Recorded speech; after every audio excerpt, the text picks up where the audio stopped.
Welcome to Tech Startup Stories, hosted by Natalie Binns. This is the podcast that takes you behind the scenes of the B2B startup world. Hi, I'm Natalie Binns, and after many years as a marketing leader in the B2B SaaS industry, I set up LandingRabbit to support startups and scale-ups with their go-to-market and growth needs. I work with so many great founders, and that's led me to want to hear their stories and share them with others. And that's why I set up this podcast. So let's get into this week's podcast. Hi, everyone. Welcome to this week's podcast. This week, I'm speaking with Toni Hopponen, and he joins us as the founder of LandingRabbit. Hi, Toni. Thanks so much for being on the show. Why don't you tell us a little bit about LandingRabbit? Thanks for the invite, Natalie. Yeah, LandingRabbit is the tool for marketers to turn their ideas, any content they have, into landing pages. So as a SaaS marketer and founder, I've always struggled with creating enough landing pages for my companies, and the tools out there right now, they help you build things if you know how to build with Webflow or WordPress. But what I've found as a SaaS founder is that often you don't have enough time to go and work on those pages, and I'm trying to solve that with AI helping on the way. So if you are in a marketing role and you use a MarTech tool like, I don't know, Marketo or HubSpot or whatever, this is in addition, or is this instead of? This is currently like additional tool. So to give you an example, marketing agencies can use the tool to create a wireframe of the content that they then get approved by their clients. So instead of first writing content in Word document, then someone designing it, and only then getting feedback from the client that, is this anything you would like to see? In this tool that we're building, you just give the ideas, the research notes, sales call transcripts, slide decks, anything you have really done, and then that turns it into a ready-made landing page which has content and the design for you. You obviously can make changes to both of them, but you're so far ahead compared to that previous process. So yeah, currently it's an additional tool, I would say. If you're using Webflow, we have an import straight into Webflow, so you don't need the multi-step process, but we're working on other integrations as well. Okay. So tell me a little bit about your background. How did you sort of get into this? Yeah, so I built a company. It's a SaaS company called Flockler. It took me 13 years to get anywhere with that one. It was a fun ride, and then we sold it 2 years ago to a US-backed company. And they own quite a few SaaS companies, so that's why it makes sense for them to kind of have another SaaS company within their portfolio. It's a social media aggregator. So to give you an example, it helps e-commerce sites to gather content from Instagram from their audience, and then they can match that with products. So if you go to an e-commerce site, you might see like, oh, here's a customer that is also using our product, and then that can be powered by the tool. And everything I did there, so from marketing and sales point of view, was basically SEO or Google Ads related. So we didn't have any sales team, any salespeople at all. We just had developers, me, and sometimes some marketing freelancers helping us out. So everything we sort of like from marketing sales point of view, a lot of it was content in one way or another, blog posts or landing pages or help documents. And I found out pretty quickly when we were kind of like trying to grow the SEO that, yeah, you can get more traffic to your blog post, but that's not gonna mean much until you have something where you can direct people to. And that's how I kind of got into this landing pages and having pages that actually convert and what it means. And then obviously they're a big part of Google Ads that you need, like if you have a search term that people are searching for, you need a matching landing page for that. So with that journey that you've been on, you've obviously done this before. You sold your first company. Why not retire? Why start another business? Yeah, that's a good question. I had like so we had a good deal in terms of many founders who sell their businesses. They need to stay in the acquiring company for quite some time, sometimes even 2 years, and it can be either exciting or sometimes not that exciting for the founder who's been building the business. But we were lucky that our buyer wanted to kind of like a smooth, fast transition, and they wanted to kind of start their own playbook. So they had like centralized marketing team, and yeah, they didn't really need us. It was a self-serve business anyway. And then after sort of that, when the short period of sort of helping them, advising them a bit, when that ended, I was supposed to take some time off, and I had this thing organized without knowing that we're gonna sell the company. But I had this thing organized that I'm gonna be 1 month in Portugal.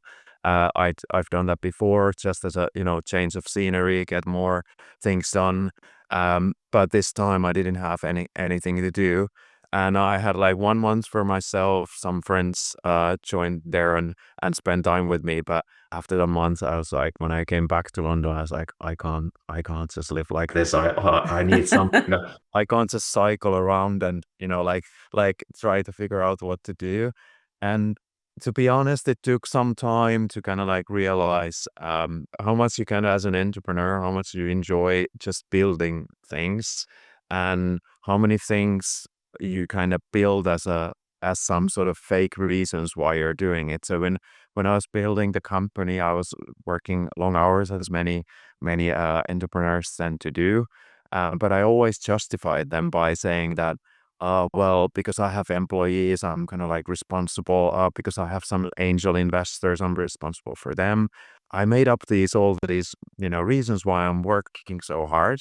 But then when we sold the business, it took some time, but after a while I realized that all of that was like fake, in a way that like they're just something that you build in your mind. And the real reason is, for me, and why I'm building business is like, first of all, I just enjoy like building new stuff, and I'm just curious about new things. But then the other bit is that I can't just like, I can work for someone, but I can't do it for a long period of time, because I get very unmotivated when I see things that I think this should be done differently, and then I can't really do anything about them. And it doesn't mean that I've got the right answers to anything, but I just get unmotivated when I can't, when I can't try it, when I can't, for example, test this new marketing or sales model. And then, yeah, if I feel that this company is just hitting the wall with the current one. So yeah, I get really demotivated. But yeah, I was helping a bit some other companies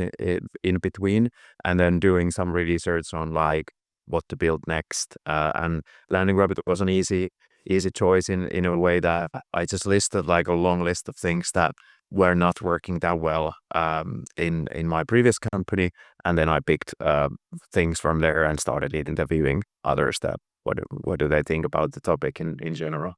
Interesting. What a journey. And so you set up the company. It sounds like obviously it's your hobby as well as your kind of business. You do it in your spare time. You've told yourself a series of stories as to why you do that, but ultimately you're just so passionate about it that it kind of all consumes. It's all consuming across all sort of times of your life. So tell me a little bit about the growth stage. You've been through this before. You're a solo founder. You're still quite early days, but what is your plan to build the business? Yeah, so so currently I'm working with another founders, so we're two founders building this, and we first, during the autumn last year, we kind of like researched quite a bit. We did interviews, we tested people with like, hey, here are some images, what do you think about the product idea?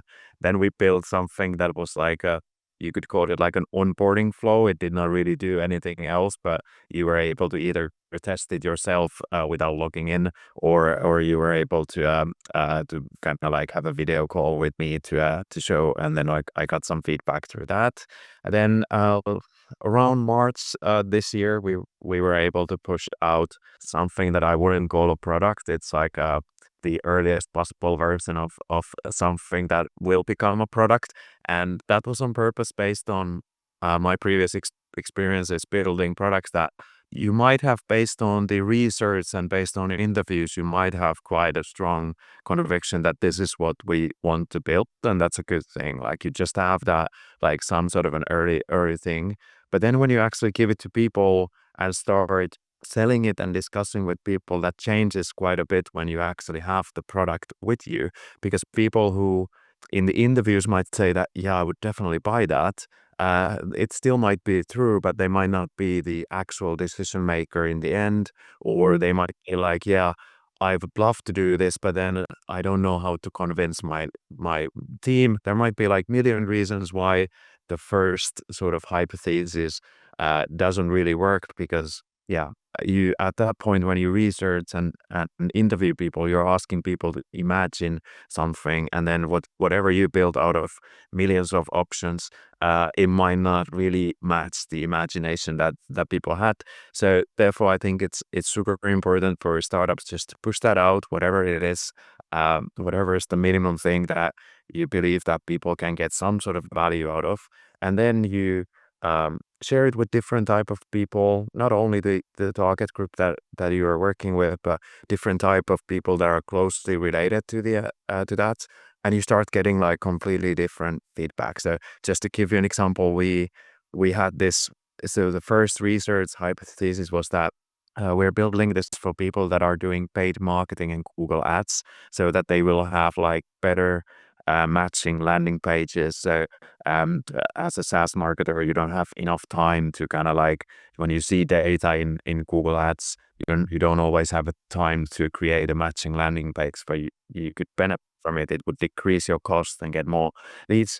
And that's still true, but the bigger pool we're actually getting from two places. One, those marketing agencies that are trying to get the approvals from clients, but also CEOs and sales teams that are like they're desperate to get some targeted materials, like industry pages or job role pages, or even client specific pages that they can share with their prospects. And that's coming from like more from the the big business angle, and not necessarily like just optimizing one campaign. It's more like a strategic thing, that how do we run our sales, how do we approach our clients, and so forth. So like those are all learnings from the beta period. Right now we're building something that helps marketing agencies to take that wireframe that we build. It will be imported into Figma, so they can use that. I would have never ever built a Figma plugin just based on the research or any other data that I had. I never thought it's a use case, or it's something that people are interested in. But yeah, the beta sort of like sharing that early version, not a ready product, not something you can ask money for, but something that is like, hey, test it out and see what you think. You start getting like, we've got some like 30-minute Loom videos or 30-minute recordings, people sharing like, I think this should be like that, and hey, you should fix this, and this should be different, and that just tells that people really care and you're onto something. And yeah, you can worry about the launch and the monetization a bit when you have that feedback coming in. So you built the first company with a lot of SEO as your go-to-market. What do you think is changing, and what's different about your go-to-market with LandingRabbit versus your first startup? The biggest change for me has been LinkedIn, actually. So I didn't do anything with LinkedIn. I mean, I had a lot of contacts through Flogler, because I went to a lot of events, and I was really active here in London, for example, in various startup events. So I got like a natural flow of connects, but I didn't do much. Like I didn't ever post anything. Just like, hey, some sort of yeah, it's just occasional post of from an event or something like that, but nothing serious. And then I did never got any good results with it. LinkedIn DMs, like cold marketing for my previous company. partly probably because I didn't do anything on LinkedIn, so I just tried to kind of like contact cold without any support. But right now, for past year, I've been posting 4 times a week or so, and it's been surprising to me, like two things. First of all, that I've only been posting about like things that I experience and things that I discuss with other SaaS marketers, and how I feel about like running a company, what I've learned. Nothing too special. Just my sort of things and thoughts, and that has actually built like sort of like a small audience. Like a lot of people come to my posts and regularly and like and comment, which is awesome, because that then gives me a bit more visibility without like anything special. Like I'm not really investing time in creating assets, or yeah, the content isn't anything spectacular, but that's been a positive thing. And the second part of that has been because of that, all that audience coming into my post, and I've realized that actually commenting on others, like having comments, being really active there, that helps maybe even a bit more than your own post. Like kind of like your post just support that activity, that when you comment and someone sees your profile and they see like, oh yeah, this person is actually a real person, it's posting here, and that kind of supports your comment as well. And then that leads to DMs, connect requests, or when I connect with someone, they might say that, oh, I've seen your post, because they already looked at my profile, or they've read my feed, which is awesome, because it starts your sales conversation, if that is a sales conversation in the end, but like it starts the whole thing in a completely different way. So like I always hated the sort of like cold message approach, just like push, push, push. But right now I'm just like, I'm actually enjoying it, because it's like so many people are saying that, yeah, I already saw your post, or I already like looked into your profile. And I tend to connect with people that are either liking, commenting my post, or viewing my profile, and that's like a signal that they actually know something about me already. So, I think that's really interesting, because a lot of the founders that we have on the podcast, not all people come from a marketing background or a commercial background. So it does feel quite alien to them, if they're not an active poster, to kind of build a business and then suddenly have to start personal branding to promote themselves, the business. And so what we tend to see is that people are more comfortable promoting the business rather than themselves. But I agree with you. I think it's important to have a rounded view of you as the founder.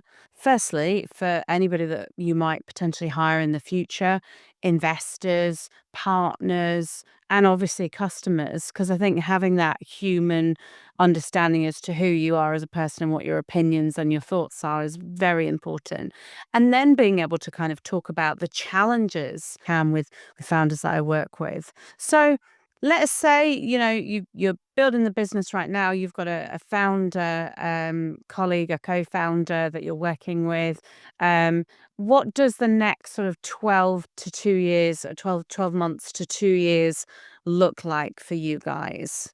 yeah, so our target for now, for the next 30 days or so, is to actually launch this, so kind of in that beta version, and then try to turn as many of those free testing clients to paying clients, and also obviously reach out to many who've requested certain features, that they can get started. But yeah, that's our 30-day target, or so, very soon.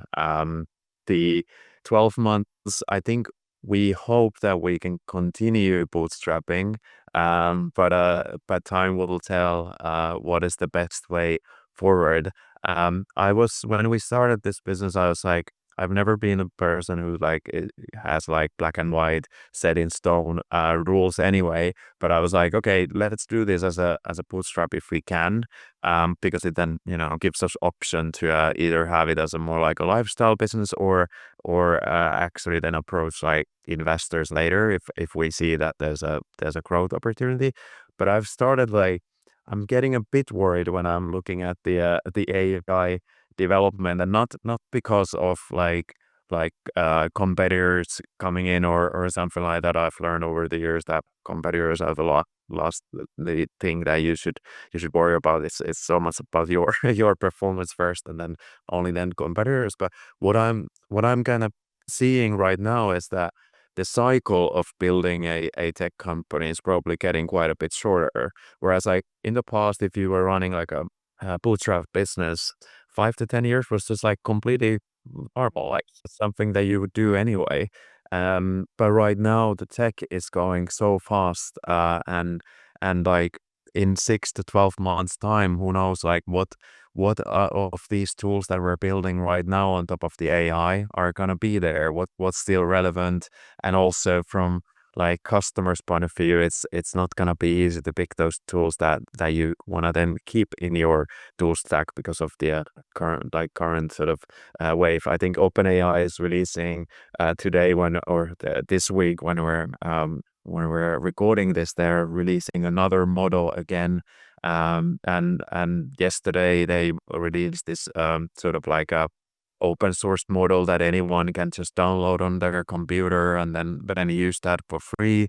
And yeah, things are moving really rapidly. So I've been thinking to myself recently that should we be more aggressive and kind of like aim for more rapid growth, because like no matter what, how you build the bootstrap business, it's gonna be slower. Like it's that's the essence of okay, I'm gonna build this bootstrap business. We might be profitable, we might be growing fast, but we can't beat the ones that are like getting 50 million investment or so, because that's just a completely different game that they play. So yeah, it's really interesting market at the moment, and yeah, really curious to see how this plays out in the next 12 months. But yeah, for me personally, I think bootstrapping for now.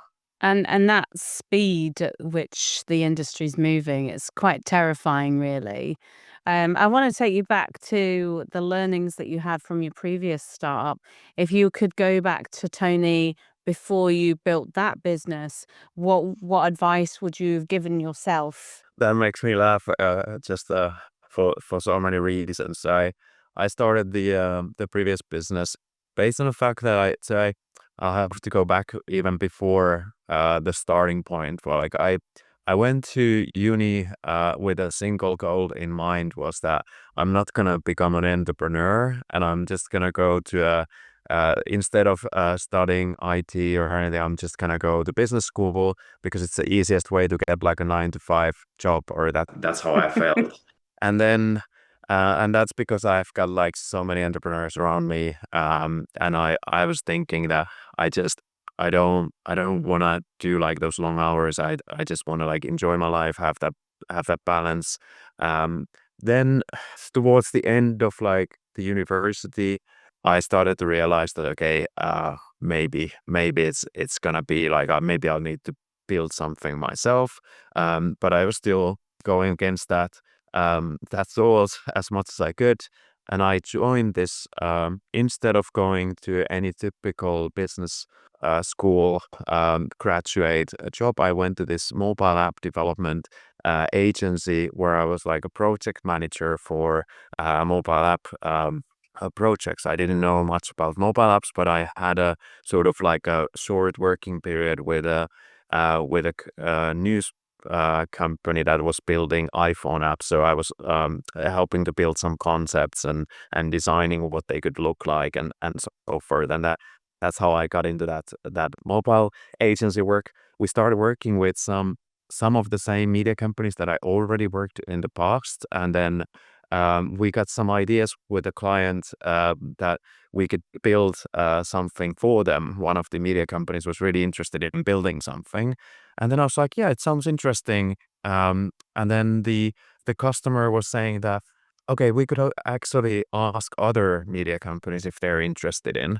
And then we're like, "Yeah, let's do it." And then quite a few of them were interested in, and we ended up selling that product before we had a company. And then the owner of the agency was like, "Let's just build another company." So that's how I became an entrepreneur. I didn't have any plan, but I guess it was meant to be. So the kind of the advice that I would give to myself based on that would be that it's kind of like I would I'm not regretting anything, but I would say that it's a better way to start with a bit of a plan and not just like, okay, yeah, let's just build this because we have a couple of clients, because it felt really good at the start, and we got some. I came here to London, so I moved from Finland to London. I started getting clients like News International, Trinity Mirror, big names. But we didn't have any plan how to scale that business. Like we didn't have any idea that how to scale this product. It was just like we were able to sell it to a handful of clients, but then like the business plan that, okay, then how do we get all media companies? That is it even feasible, or is it just like a limited number? So yeah, but the advice number one for the Tony back then would have been that, okay, do some more research, interview people, like find out if this is just like a handful of people, and if you can potentially sell to few, that's great, but it's not. That doesn't mean that you're building a scalable business. Like if I then take a look at what Flockler became, was that we had hundreds and hundreds of sometimes probably thousands of sign-ups per month for the free trial, and then we converted something like 10 to 15% of those sign-ups to paying clients without any sales team. So Wow. everyone can understand that that doesn't work unless the product is like very scalable, very sort of easy to buy. And yeah, the one that we started at first was nothing like that. It was nothing like easy to buy or scalable. So yeah, that's my top one. And thing. you've clearly taken that advice on board, because that's basically like your starting plan for LandingRabbit. You know, that's how you've begun, and so it makes sense. So it'd be interesting to see how your journey continues on, given that you've had that great foundation to start the business. I have to say that I had a chance with my previous one. I had a chance to practice that quite a few times. So like when we got some revenues from the first projects and the sales, and then we got some angel investment, nothing crazy, but like some angel investment and some government support that is available in Finland. And then we then were able to kind of carry on and continue selling different products and projects that we were doing, and we were always like very close to customers, so like discussing with customers and trying to understand that what type of product could work. But like over time, I really kind of understood the difference between like, are you building something that you can test, you can only get like the first sales done because you have such a good sales skills and relationships with those people, or are you actually building something that people could just like go online and leave their credit card and buy something without discussing with you? And that's a big difference. And I think founders, there's 101 ways of building a startup, but quite a few founders kind of like they advocate this idea that just try to sell it before you actually build anything. And I'm like, okay, but the scalable business is not a sales competition. It's not it's not a competition how you use your current, relationships with others and how good sales guy you are, because in the long run, it needs to be something that people buy, without discussing with you if you want to build a self-serve like a business. So yeah, I've learned my lessons over the years, and now I'm trying to kind of like find the best way to build the new company that I wouldn't need to go back multiple times. Indeed, well, it seems to be working. And obviously, with the personal branding we talked about earlier, I know the way that we met was through James Care Reed being on the podcast from Otello in season one. And then we connected and got chatting. In terms of your approach, obviously you're pushing more out on LinkedIn. Is your plan to raise your profile through doing podcasts and getting your name out there? Is that an organic kind of journey, or have you intentionally gone out there to do so? It's an organic, fully organic journey. So I've had now with the LinkedIn, like more activity on LinkedIn has brought me quite a few podcast opportunities, which is awesome because they're like additional visibility, and they keep like over even after months, or might be even 6 months after something has been posted, people connect with me on LinkedIn, say, hey, I listened to this one.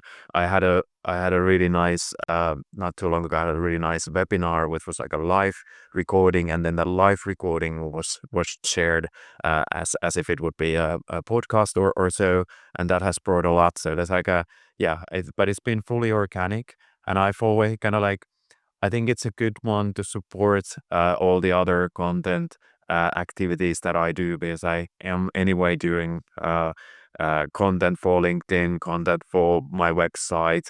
I'll try to do some YouTube videos, although I'm like a super rookie on doing those, but I'll just try.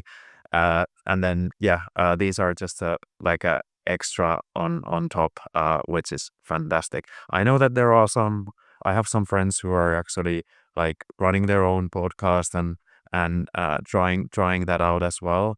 But I think it's a bit too much for me right now. We're just two guys. We just try to balance the build the product and do marketing and sales anyway. So need to choose carefully what I can do within my hours. So Absolutely. And, I always say that having a very clear focus is essential. It's easy for you to get excited about doing lots of different marketing activities and being on LinkedIn and being on Instagram and TikTok and YouTube and podcasting and, all of the different things, webinars, but it gets too much for one person or two people or whatever the size you are at this early stage.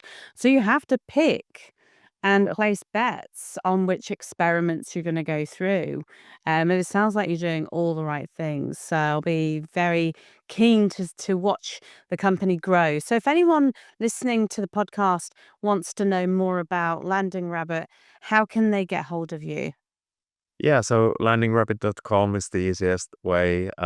You can sign up there, or there's also contact form and chat with founder and things like that. So you can actually get a time booked with me, and then through LinkedIn, that's an easy way. So either searching LandingRabbit and then finding me, or if you take a look at the show notes, you might be able to type my name correctly and then find me through LinkedIn. But those are the places where I'm really active. And related to the previous comment about like focus, it's like I'm not really active on any other social media channels right now, because it's just too much. I'll just try to put all my effort into LinkedIn. But if someone connects with me on Twitter, I at least sometimes look at it. Excellent. Toni, it's been an absolute pleasure. I would love to have you back on the show next year to see how the company has scaled and grown. But thank you so much for being on the show. Thanks for having me, and I'm excited to share what's going on in about 12 months.